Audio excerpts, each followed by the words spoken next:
Mbote na bolandi nyoso ya Epenge Fofana mwana nabino Neko nabino RDC pays laïque.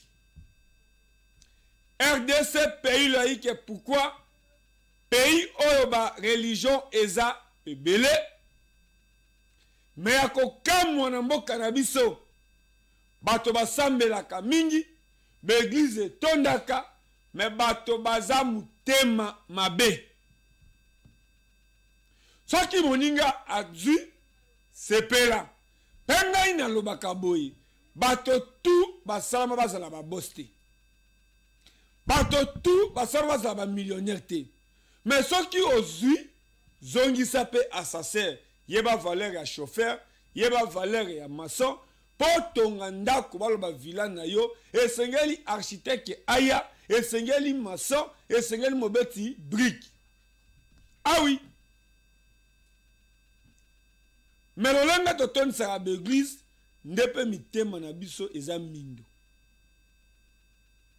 Na sepela papa, na remesaka bino pourquoi na moi mukie, na loba na bino boyi. Na rekoma ndeko Eliezer te, na rekoma honorable Eliezer te, pondeko nde boti honorable. Honorable eboti ministre. Ah oui. So polo baboye il faut yeba. Tango azalaki ndeko Eliezer, yo zalaka na ye. Tango azandeko, ndeko ona nde tindi batu babi, yo ata opostile te, biso toko vote yo, pe toko tindi ka ona ko opostile. Ah oui. Yango yo ndeko Eliezer eboti honorable. Honorable eboti excellence. Nde lobi na za lolendo jamais. Pene ebisi bato nyoso bazobenga ngai. Ozo yamba chombo te bandeko bolimbisa. Po eloke ko komisa nga lolendo na moni yango te. Komisa nga lolendo na moni yango te. Fofana Epenge. Boyebi bien na respectaka moto to aza mukolo. Personne na kuti appel make na rappelaka yango. Ngai na okoma lolendo pwani po bino ne fobo fula ngai, bino ne fobo tombola ngai, mena okoma lolendo vers bino pona nini kutu okoma ministre nde komi sous responsabilité et mati mena eko décourager bato bazo kanisa kendeko Eliezer akozonga na se na mutema mabe na kolingela e babul. Boyeba ki aboko matisa e grave. Ah oui. Parce qu'avant critiquer Moutou, il faut le koyeba. Aouti wapi. Akuta kibino ne sikanini. Mena magambo nyonso ya sali. Oye sengi akoma excellence. Yo contribuer na nini. Pe yo oko bloquer na nini. Me ako kamwa. Moto ango bo finga e. So osale émission na yo. Po tia titre, et sengelo tia kombo naï. Po omonana, et sengelo tia photo naï. Pour vous dire que non, bato tout babotama, bato tout baponama te. Bato baponama baza muke. Ah oui. Ah oui. Ah oui. RDC pays laïque. Fofana Epenge, l'élève du maître. Mon maître Boyebie, élève de Fofana Epenge. Mais pendant ça, la moussala boy, naebi ke manisa ke mbolo, même dimanche boy à prison. Naebi ke vendine de Tony, même dimanche boy à prison. Diema ke sela, moi, moula, à présent. Bon, on a imoko. Et pendant tellement boy, ils ont équipe, neto sangani, Toche Maël. Ah oui. Yonde ebisa batu. Ezala na Assemblée nationale. Bato ba diriger la commission ya défense. Eza pona kozwa solution na ba soda na biso. Lelo mona kololo pango se retrouve ministre na domaine ya ba combattant. qui concerne social na bango, qui concerne ba difficulté na bango, ndengonga ekoki, toye babato ba dirigeant commission ya défense, ba sala nini, ba porta nini na ba soda na biso. Eza lokola lelo, nga mutu na sali musala ya propanza sango. Soki ona keko pema, bana o ba uti na efasiki. Po baya ko tuna, mituna, na ebisa bango ndenge nga na sali carrière na nga. Esengeli moral na nga ezala na kimia, esengeli nzoto pe ezala pole. Belge aya na mboko ya dirige biso. Belge azwa solution pona ba ancien combattant. Belge azwa solution pona ba ancien combattant. Mais lelo nani alobaka pona ba ancien combattant. Lelo, j'ai beaucoup de respect à Paul Mukendi. J'ai beaucoup de respect à Kibambi Chitwa. J'ai beaucoup de respect na maman Nabiso Sylvie Bongo. J'ai beaucoup de respect à Mami Ilela. Ndana lobi boy. Moto nyonso o ayebi olalaka na concession o eza na kombo ya basie combattant. Moto nyonso o ayebi ke oza général, oza colonel, oza ministre, oza autorité, oza conseiller chef de l'État. Osota basie combattant na biso batikali kana ba histoire bonheur na bango bo bloquer yango boyeba ke boko kutana na mona kololo pango po azala mona kololo pango depuis kala avant zwa nomination ya za mona kololo pango na magazine Tokomi wapi. Il se retrouve aujourd'hui député national double brassard. Bazongi c'est dans l'Assemblée nationale 2 fois. Puis ma ministre député mieux élu na Ngaliema na Lukunga 2 fois. Ça dit a une expérience na parlement boyebi lelo a na parlement te et loba fait rigole que ba œuvre na ngai et koloba na place na nga. Lelo esengeli to talisa côté a outil asali nini quelle réforme oh ya memi na assemblée atiki nini est-ce que za lisumu tona loi et pekisami kola qui s'est passé naie pour parlement les a passé présent naie et commis nomination naie na gouvernement yango na kosenga bolanda.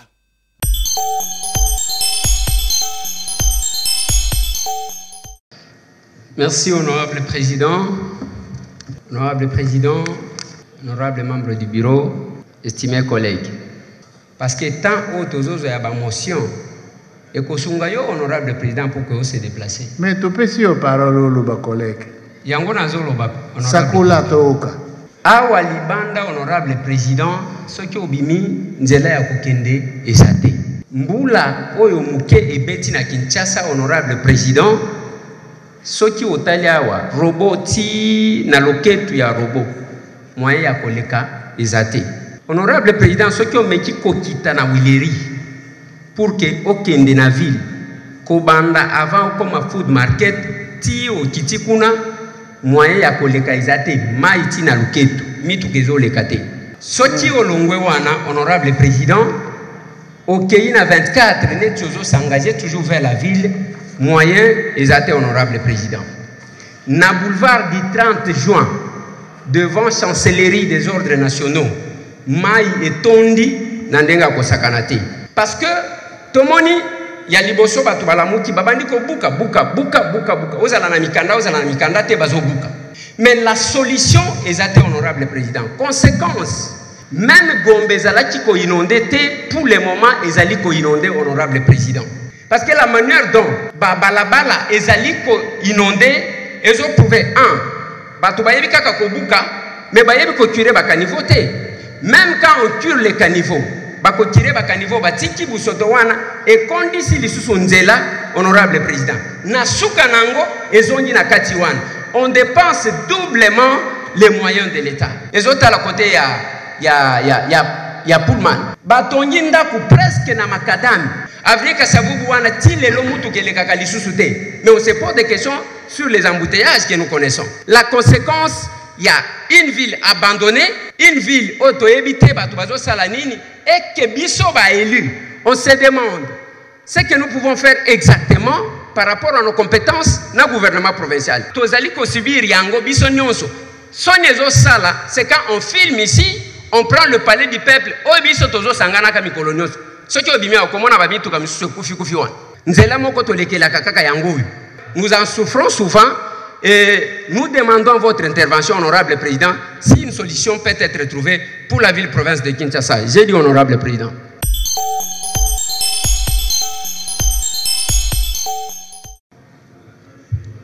Merci, honorable président, honorable membre du bureau, estimés collègues. Je demande encore une fois de plus, honorable président, de m'exprimer en lingala, si vous le permettez. Ok, autorisé. Merci, honorable président. Ce qui n'a eu parole, c'est parce que j'ai estimé qu'il y a des choses qu'il fallait quand même fixer. Il y a Liboso. Est-ce que les députés ont le droit d'interpeller le mandataire Toté? Est-ce que on va interpeller Azana droit à couper sa réponse Toté Azana? Est-ce que Tozana a problème il y a courant à Kinshasa pe na Congo Toté Tozana problème? Il ne faut pas tobima awaneti tozo jouer na chauve-souris. Bato liboso babimia au chef de l'État le kola uti konomé yé ainsi de suite. Bozo kateke bazo kanga batu na la police parce qu'on a falsifié. Ce n'est pas parce que Moutouba nommé n'est pas chef de l'État, n'est pas l'ongoli prérogative, il y a contrôle, il y a interpellation. Tout ça a problème, il y a insécurité, makasi à Kinshasa. Nazo tuna honorable président, otune langa, monsieur le DG. Na Kinshasa, combien il y a des départs uniques tout ça la kanango. Et puis, les bénéficiaires, il y a des départs uniques wana, et zabanani. Kobanda bachaki ye wana tilelo. A côté ko yebi sabiso combien de compteurs à placer? Ni ne sala kana Kinshasa que ceux qui matchent ezali bakokata courant na population nyonso batikeli batu moko boyi nini esala kayam. Honorable député et chers collègues, na ligne na tuna lisusu na monsieur le DG de la SNEL nini esala ka que ceux qui bakati courant de l'estage ezali bazuma mbongo muke ba pesi muto SNEL courant ezonyi nini esala kayam.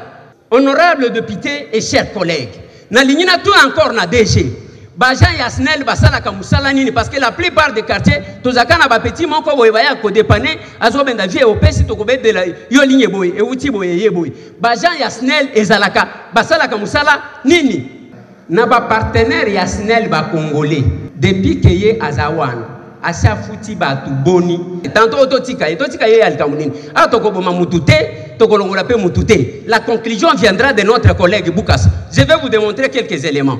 Ces documents, 60%, soit 26 millions, seront payés directement au compte recette SNEL. Toye Awa, les 26 millions payés, qu'on a confirmé, il y a Liboso Alobi seront payés Bakofuta.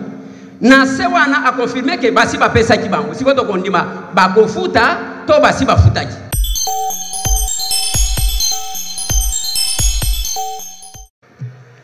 Merci, honorable président. Honorable président, permettez-moi de parler en lingala parce que je suis à l'aise en lingala, honorable président. Honorable président, honorable membre du bureau, estimés collègues. Boyebi, il y a peu, le président de l'Assemblée, Alobana Bisso Awa, chers collègues, quitter les groupes armés. Tout le monde a une petite blague, ma collègue Nabiso Misusu Baya comme menacé président Awa. Les lots commis, wapi. Est-ce que Bozomo n'a que l'insistance Oyo elingi kosalema ya ketolo baka eza vraiment une décision ya côté kakabande bisika bande komisusu bazali ko dépendre. Combien basi bazu motion d'information ya kolobela biso o balingi balobela kaka awa pour que tobi misaka ba makambo. Honorable député, chers collègues, vous allez constater que insistance il y a qu'à dévoiler pour que tous sur les réseaux sociaux, il y a un objectif d'affaiblissement de notre armée. Depuis un certain temps, ngai na mitunaka banani babomaka na est. Est-ce que zabangelo bakitaka babomi bazongi lola? Bao babomaka na est bazali kaka awa bisika tozali awa. Et comme vous savez, chers collègues, depuis des années, ezana batu ba boma na sima ko boma ba yekoza ba fonction na Kinshasa. Et nous devons nous lever comme un seul homme pour na côté les melabango. Aujourd'hui, chers collègues, kolobake to débattre de la question sécuritaire parce que Excellence venait de parler. Quelle est l'information que vous voulez ajouter au Bokoti Kolobate pendant que nous sommes avec vous? Il y a eu plusieurs choses qui vous ont été demandées. Il n'y a que celui qui a les informations si la question de l'Est a yakopesa. Par contre, tout le monde va dire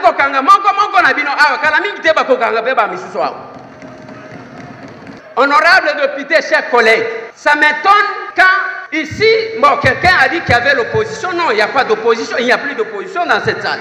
Pour preuve, Moutou Banomaki n'est pas chef de l'État par ordonnance présidentielle, a été plus défendu par cette fameuse opposition que par nous-mêmes, de la majorité, chers collègues. Voilà pourquoi, chers collègues, quand il s'agit de la question du peuple, on parle moins. Quand il s'agit des questions, intérêt, ils insistent. Je propose et je soutiens la motion, honorable président, honorable membre du bureau, estimés collègues.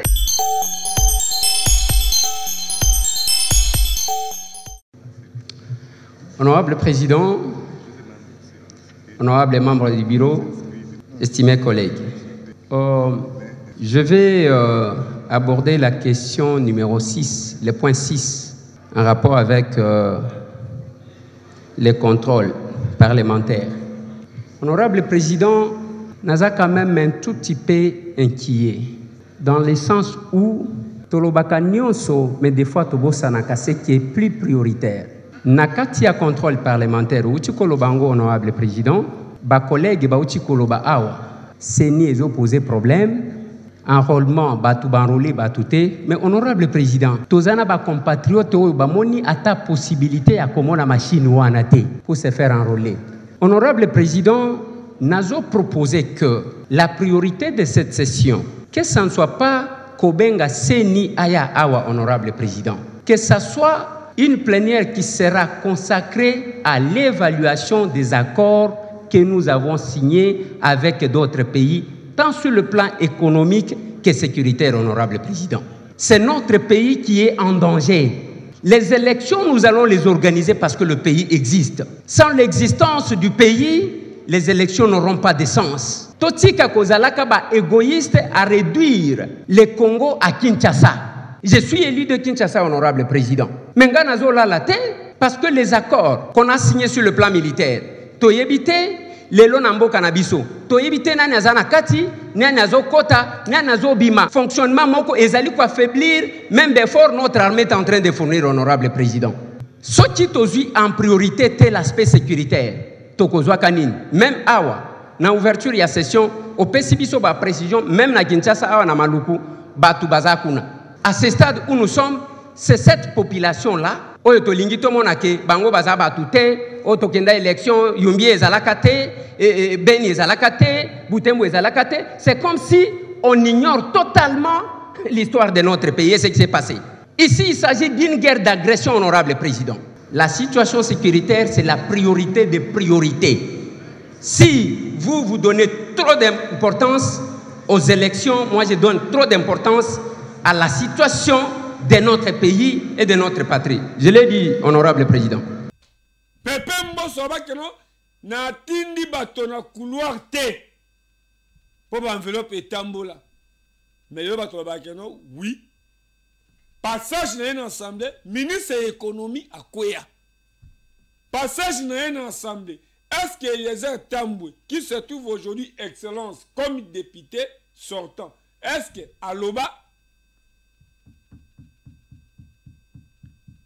parce que l'eau a se trouvé dans le gouvernement, et c'est qu'il va installer le premier suppléant au niveau de l'Assemblée nationale. Puis, on a besoin que tu se retrouves dans le cabinet, tu as étouffé tout, et c'est un domaine militaire.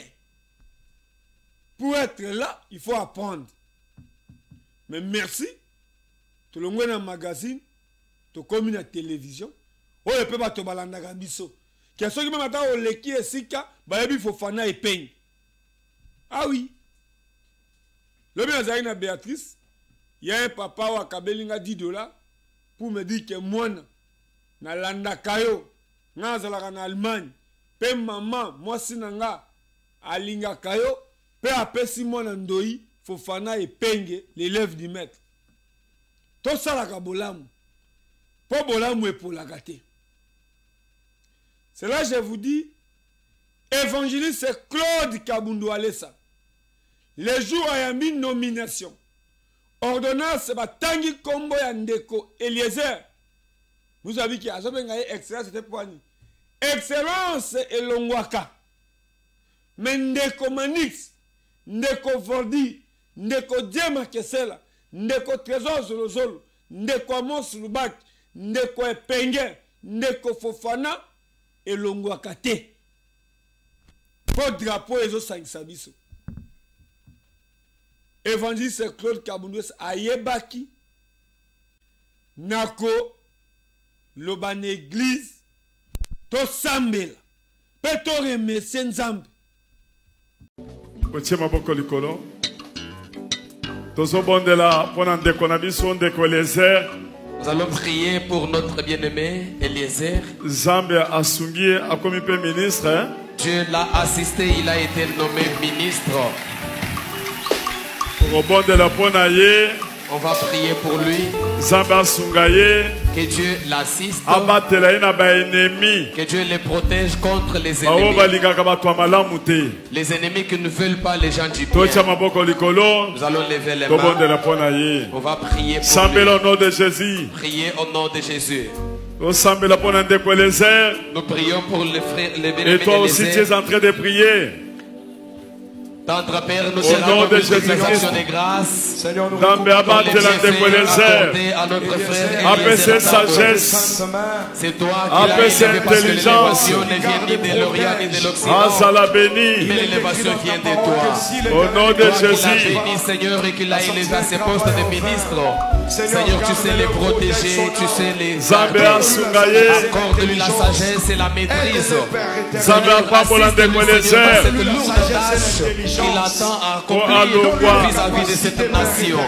Éternel Dieu des armées, garde-le, protège-le ainsi que sa famille, qu'il soit éclairé, Seigneur, par la puissance du Saint-Esprit, et que tu les délivres de tout mal, au nom de Jésus-Christ. Bel jour, excellence à cause de l'auction, toi à cause de temps, il y a kende na église, à cause de remercier aussi Lingomba. Ah oui. Yango na kosenga bolanda RDC pays laïque dimanche ya lelo prière eleki ndenge nini na église ya évangéliste Claude Kabundu Alessa.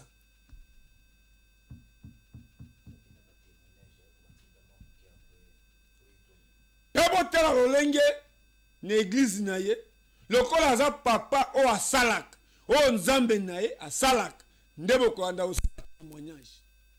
Ba témoignage oya lokuta te, ba témoignage oya makiona te. Yango na lingi yo ozolanda nga ye mutaho tambisa lien bolanda.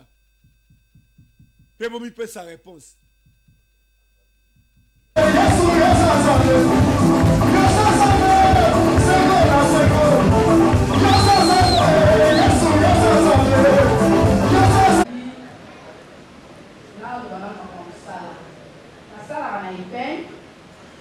Sala ya ndako.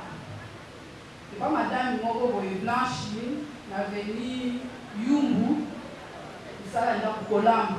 Je suis une femme de ménage, je suis employée chez une dame à l'humaine où je suis en train de travailler.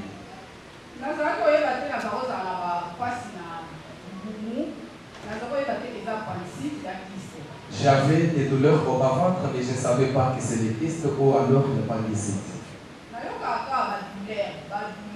J'avais l'habitude de ressentir des douleurs.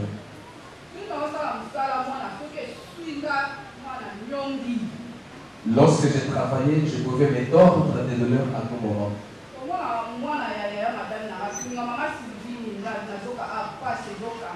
J'ai vu maintenant l'enfant de ma patronne qui me posait la question, qu'est-ce qui ne va pas? Je lui ai dit, j'ai mal au ventre. Ce jour-là, je suis rentré à la maison. Je suis resté à la maison. Madame Yabelika, Sylvie Okoyate. Ma patronne m'a appelé si je pouvais venir.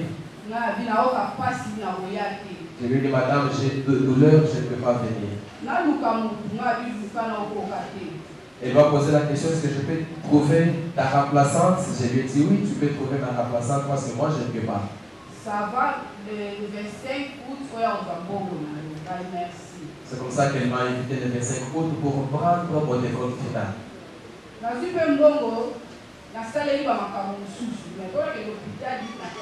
J'ai perçu l'argent, j'ai fait autre chose, mais je ne suis pas allé à l'hôpital. Si papa s'est décrit, quand j'avais maintenant des douleurs aiguës, j'ai demandé à mon frère de me trouver de l'argent pour que j'aille à l'échographie parce que je ne parvenais plus. Elle m'a promis de l'argent.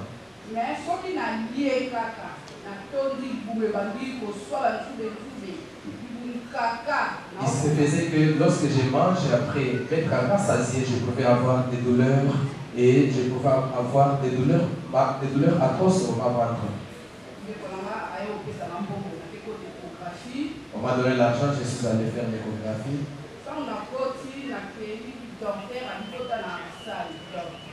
On m'a amené dans la salle d'homme.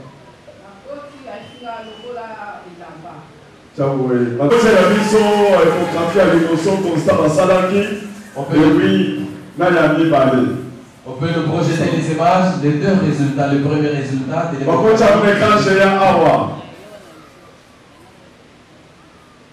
Quand si Georges fait sa échographie, nous avons besoin d'un docteur à côté de Damba Awa. Où est-ce qu'il y a le bosso?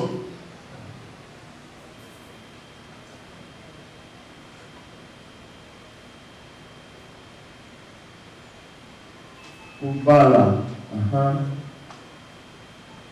Conclusion.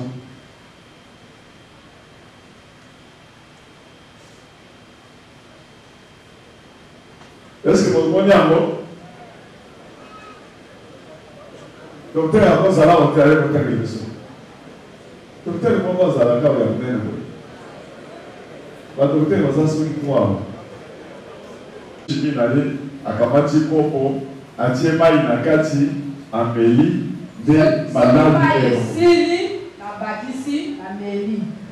Sili, na Bakisakaka, na Melaka. Yo sambe la kawate.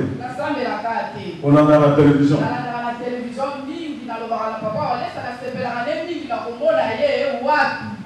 Nzamba sali pe grâce. Sali grâce ya nzambe na yo. Yango la diki, ndenge na ki délivrance na moni yo, opesinga $20, futa transport ndoko zo kende bali ya diki, vendredi yaka na yaki na zaidi banda. Lelo yango na ye kotokola monene ya nzambe na yo amunene oza komanda ya cour suprême ya monde entier awulisa yo si la terre aza okoma koko lelo te nakobatela yo fi na ye ezala molai mémoire na yo na butu ata okomi koko obunga bato te na yo ezala tute matoi na yo oyokaka mongongo ya nzambe papa nayebi te merci papa wana eza motema na ye soloba nalobaka mikolo nyonso papa azali komanda ya cour suprême ya monde entier nalobaka wa eza papa bono nasepeli makasi na lipango et je te bénisse. merci keba.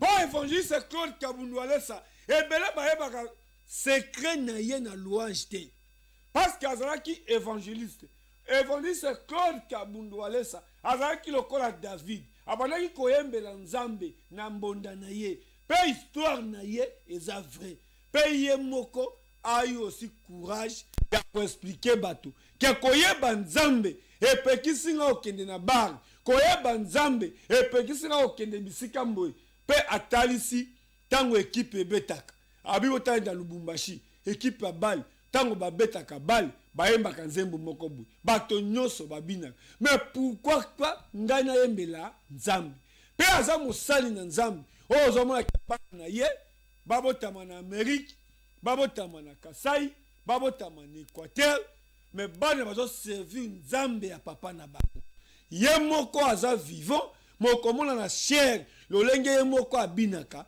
nde mama Angèle Zeba abinaka lolenge omoni pe manager puissant Jonathan alongoli veste akangi na loketo azobina mais ça va nous non azamona pasteur azamona autorité le roi se trouve mon ministre ndozo marquer population ndozo sala bisala sala c'est fou ndenga na lobina mnoke non patron nanga to papa nanga to yaya nanga kozala ministre eza comme sanga lolendo ti pe bino bato bozo benga na kombo ya excellence ngai na za excellence ti parce que bino aussi bozo tchera bato na mabulu pour comme ministre et sengeli ordonnance présidentielle et sengeli président de la République a signé pe ezana ba qualité maintenant ozu téléphone na yo ozobenga Fofana epenge excellence ngana uti komi excellence mukolo nini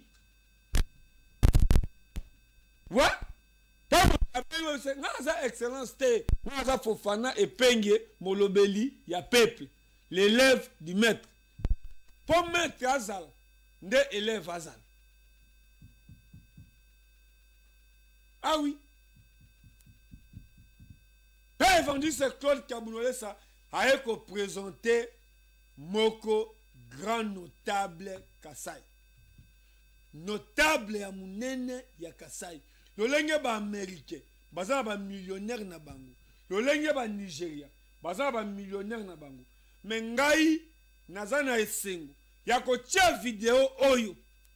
Quelqu'un comme évangéliste Claude Kabundo Alessa à lobby a présenté papa au place bana e baza na esengo ya comment que pasteur Walesa reconnaître papa na bango qui est un millionnaire pas millionnaire congolais le col la télévision et la radio te Bolande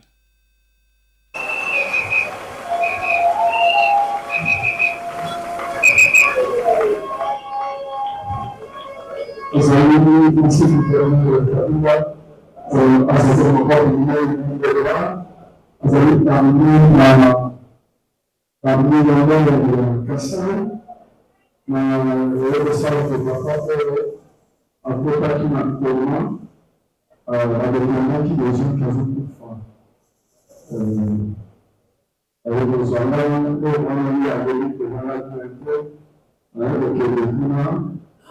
la continuation à la semaine, la parole, le sapin, la sapin, un petit azur d'enfant.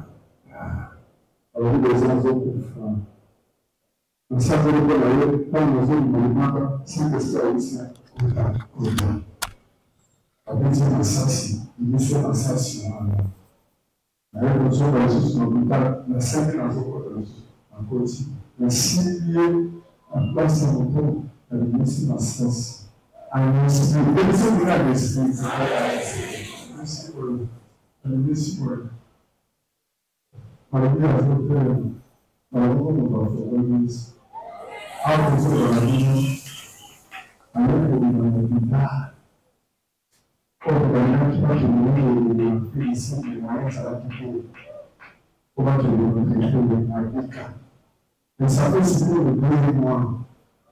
avec le cancer, la gorge, avec le cancer, avec la moitié de la dame, avec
Pe atangi ba qualité na ye. Azaki président assemblée à Lomami. Azaki gouverneur ya Lomami. Il se retrouve aujourd'hui député national. C'est ça. Les angaïtés. C'est l'évangéliste Claude Kabundu Alessa a présenté Bisso millionnaire Namboka Nabiso. Pour vous dire que non, quand les Congolais souffrent, il y a aussi des Congolais au bazaba millionnaires. Quand les Congolais sont sali mabe, et là aussi na ba Congolais oyo bazo sala bolam. Ce qui ba gouvernement oyeleka bato ba échoua, mais moi je vous dis na soutien na yo, na soutien na biso. Moi Namboka Ndeko Eliezer akolonga. Yemoko akokate. Mais soutien na yo, soutien na biso, yango amoni évangéliste Claude Kabundu Alessa. Tango amoni nomination na ye, asengi église basambila. Na absence, ya excellence Eliezer. Yango na sengi option oyo, nde ba pasteur ba adopter. Mais ça bien, pour avoir nomination na ye, tout le monde comment ba organiser qui dîner à prière dans l'Assemblée nationale. Au moment là qui trois pasteurs, non maman pasteur maman ni, au kende kolezer aponi politique, mazana ba sala nzambe ya nguya simanaï. Puis après ambassadeur Antoine Ngonda, ambassadeur itinéraire chef de l'État, alobi ke tango ba nomenga na keko luka honorable Eliezer pona zo ba pasteur na minute RDC pays laïque église esengeli ebonde la rapona mboka esengeli tout dans ba pasteur sérieux ba pasteur o ba lingi mboka mais na lobi boy panza sango oyo azwi biloko ya basie kombata ngonga yango oyo zongisa mpo lolenge biloko ya basie kombata ekozonga soki ozongisaki te yebake ndeko Eliezer akozongisa soki okomaki ministre ndo oyo kosomba ndako me yebake ndeko Eliezer aile te akosorganize na profession na ye ya journaliste. Merci. Mais oya itumbane Eliezer opika pende. Oya itumbane Eliezer opika pende. Parce que ça un soutien diaspora, ça un soutien ya ba villageois parce que ça loyauté bo sangani ya ba villageois o babi ke villageois mora tomboli bisonoso to sangana to simbai pe soutien ya ba sala nzambe sérieux. Cela je cite Évangéliste Claude Walesa, pasteur Mouipe, pasteur Thomas Jules Bumba, maman Annie. Oh natangi te balimbisa mais arabien ko tanga moto oyebiye o pe aebio. Merci. Place artiste au hasard, je pense qu'à sepeli pour artiste œuvre nae elobak. Tala lelo na loti koloba nae ki yo moto bimisa oya etumbane Eliezer opika pende. Parce que ça soutient tout le monde. Boko Luka, mais Boko Zoate, mais Boko Lobelaye. Là, je dis merci à Abdul, je dis merci à Stani. Merci.